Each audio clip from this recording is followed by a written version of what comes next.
Em 2015, os 193 países que compõem a ONU, que é a Organização das Nações Unidas, se reuniram lá em Nova York para traçar um plano de ação global em que juntos todas as nações iriam trabalhar para conquistar um mundo melhor,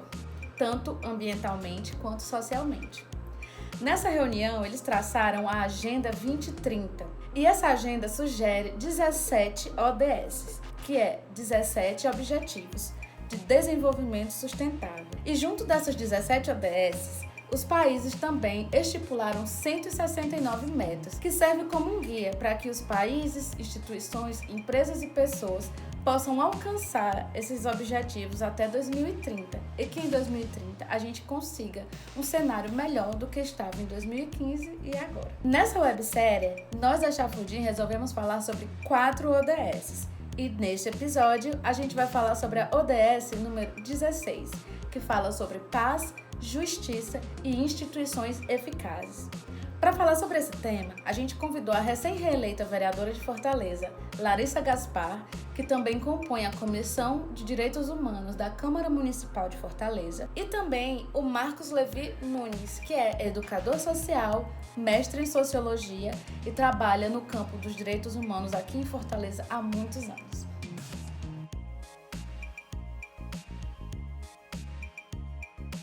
Cada ODS funciona como um guia para se alcançar o objetivo. O ODS 16 orienta a promoção de instituições fortes, inclusivas e transparentes, a manutenção da paz e o respeito aos direitos humanos baseados no Estado de Direito, que são a base para o desenvolvimento humano sustentável. O combate à exploração sexual, ao tráfico de pessoas e à tortura, ao terrorismo, a práticas criminosas, especialmente aquelas que ferem os direitos humanos, também são defendidos pela ODS 16. Eu sou a vereadora Larissa Gaspar, do PT de Fortaleza, presido a Comissão de Direitos Humanos da Câmara Municipal e estou aqui para conversar um pouquinho sobre a importância dos direitos humanos, a necessidade de construir um instrumento normativo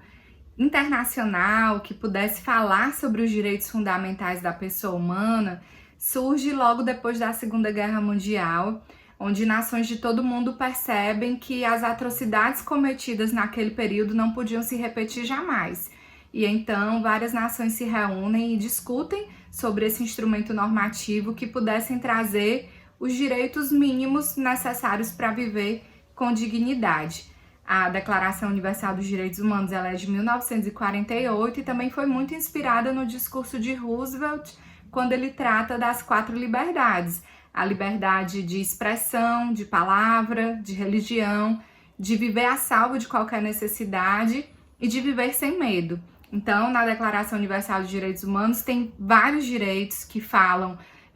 da alimentação, da moradia, da cultura, da educação, da saúde, da participação, da informação, direitos fundamentais que todas as pessoas precisam para viver dignamente. No Brasil, existem comissões de direitos humanos nos diversos parlamentos que são espaços para a defesa dos direitos humanos, para recebimento e encaminhamento de denúncias. Aqui em Fortaleza, a Comissão de Direitos Humanos da Câmara Municipal abriu bastante as portas do parlamento para a sociedade. A gente está sempre recebendo a população que nos traz demandas das mais diversas. Temos o acompanhamento de muitos casos referentes à moradia digna, à luta contra remoções. Temos também a atuação na defesa dos catadores. Fiscalizamos os galpões de triagem de resíduos sólidos, fazendo cobranças à prefeitura por melhores condições de trabalho para essa categoria que passa por muitas vulnerabilidades. Tivemos oportunidade de atuar na política de saúde mental, fiscalizando todos os CAPs, que são os Centros de Atenção Psicossocial, cobrando a realização de concurso público para que as pessoas pudessem ter um melhor atendimento. Também atuamos na defesa das pessoas em situação de rua, evitando remoções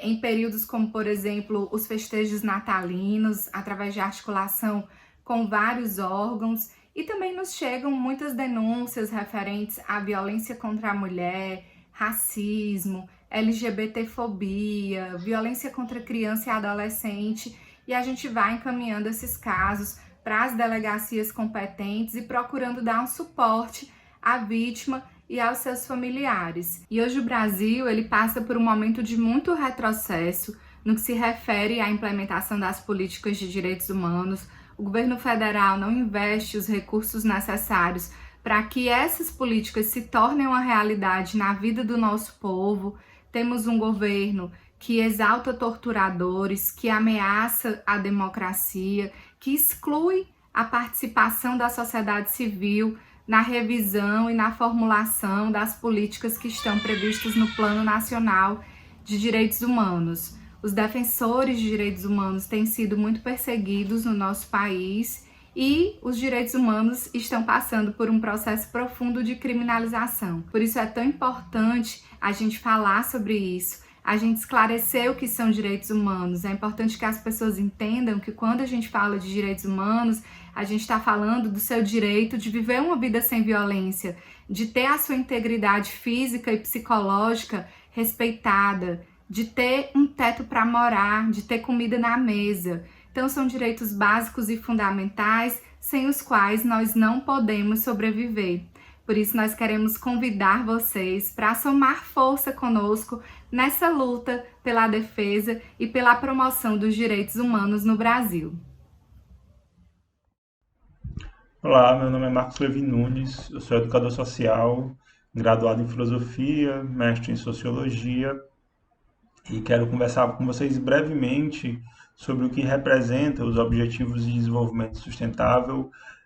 com relação às suas contribuições para as políticas públicas e a atuação nas periferias. Como disse, sou educador social, começo nesse processo, nessa trajetória lá na adolescência,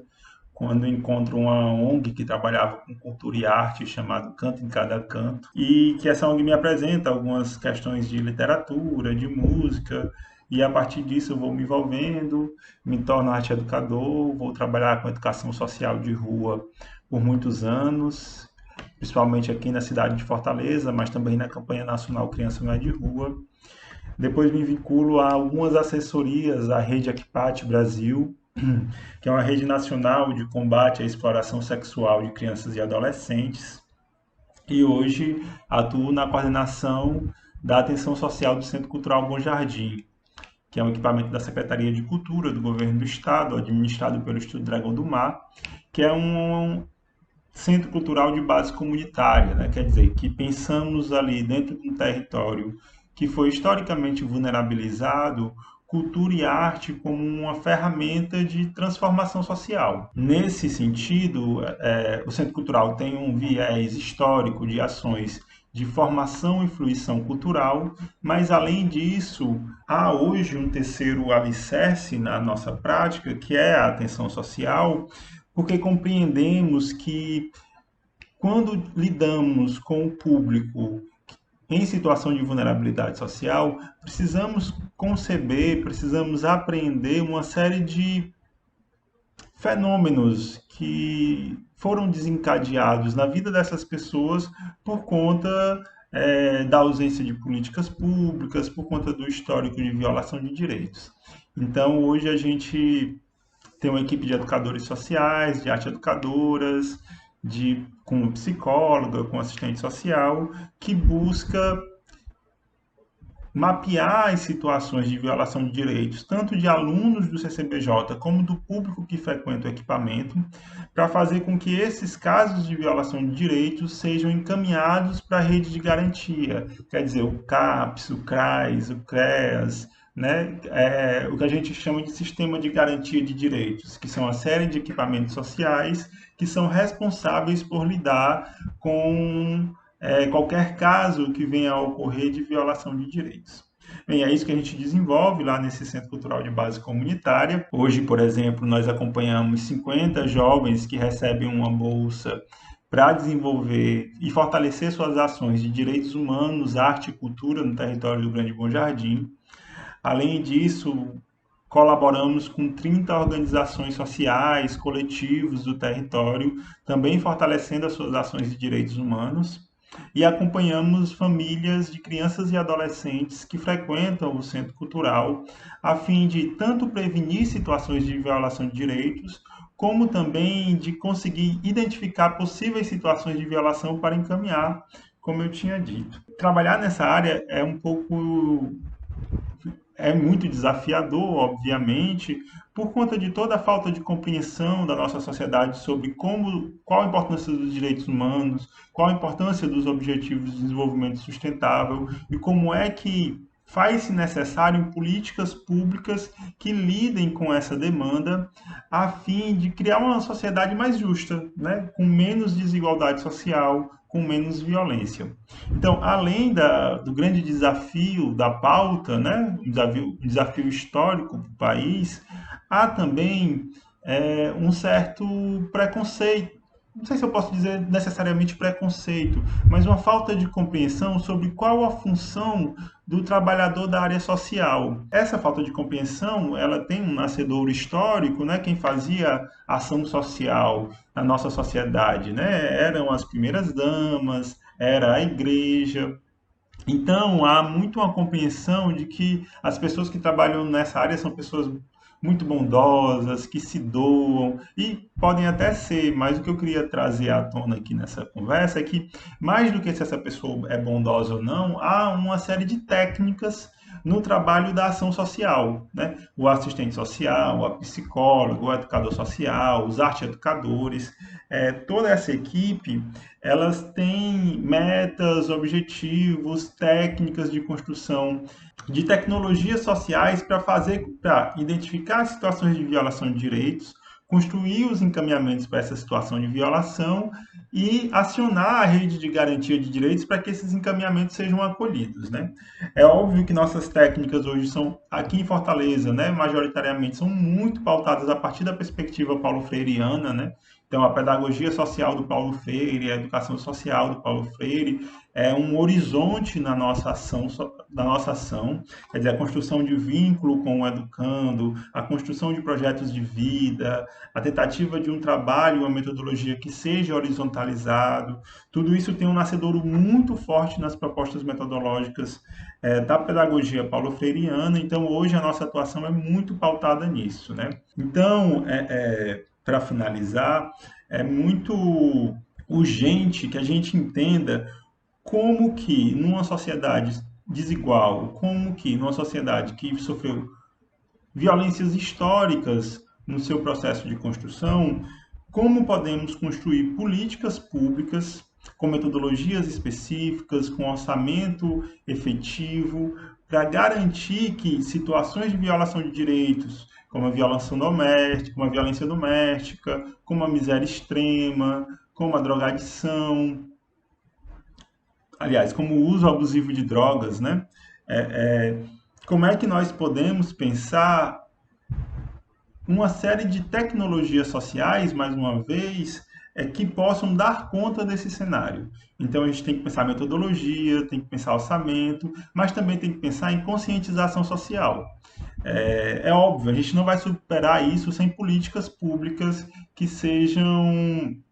muito bem direcionadas para esse fenômeno, né? Ou seja, votar bem, acompanhar os parlamentares que você elegeu, acompanhar o poder executivo que foi eleito pelo povo, é muito importante para que a gente faça com que as políticas públicas que estão desenhadas, como, por exemplo, o Estatuto da Criança e do Adolescente, o Estatuto da Juventude, a própria Constituição Federal, é muito importante que a gente consiga fiscalizar melhor para que essas políticas ou para que essas diretrizes que estão ali demarcadas sejam de fato executadas pelo Poder Executivo, sem querer ser redundante, a necessidade de que o que está na ideia, o que está no papel, de fato, desemboque na vida do povo, né? Isso é uma coisa fundamental para que as políticas sejam mais efetivas, para que a gente tenha um arcabouço melhor desenhado de como vamos superar o cenário de desigualdade social, como a gente vai superar a fome, como a gente vai superar a situação de exploração sexual de crianças e adolescentes, como a gente vai superar o trabalho infantil, né? Como a gente vai superar uma série de estigmas, de chagas que a gente ainda tem em aberto por conta desse histórico de desigualdade social. Mas também é importante como é que podemos pensar no nosso cotidiano, individualmente, como nós podemos colaborar para que a pauta dos direitos humanos e para que a pauta dos objetivos de desenvolvimento sustentável possa se fortalecer na nossa sociedade. Quer dizer, então tem tanto uma perspectiva da macropolítica no desenvolvimento de tecnologias e políticas efetivas para o combate à desigualdade social, para o combate à fome, para que haja mais paz e justiça na nossa sociedade, mas também há uma perspectiva dentro da micropolítica sobre como na nossa família, como com os nossos amigos, podemos superar situações estruturantes da violação de direitos, como o machismo, a homofobia, a transfobia, o racismo, o classismo. Como é que essas questões de classe social, de raça, de gênero, de orientação sexual, como é que nós podemos, no nosso cotidiano, na nossa família, entre os nossos amigos, no grupo de WhatsApp, como é que a gente pode também, nas nossas microações, fortalecer uma prática de direitos humanos, fortalecer um discurso de direitos humanos, para que aí sim isso possa vir a se tornar parte do nosso cotidiano, parte da nossa cultura, né? Uma cultura que não aceita mais a violação de direitos, uma cultura que acha abominável a situação de violência, uma cultura que acha fundamental os direitos humanos. Então, faz-se necessário que a gente visualize por esses dois caminhos, né? A macropolítica, com acompanhamento dos políticos, com acompanhamento dos prefeitos, presidentes, vereadores, deputados, para que as políticas públicas sejam melhor desenhadas e melhor executadas com um orçamento efetivo, mas também como nós, no nosso cotidiano, podemos fortalecer direitos humanos e os objetivos de desenvolvimento sustentável.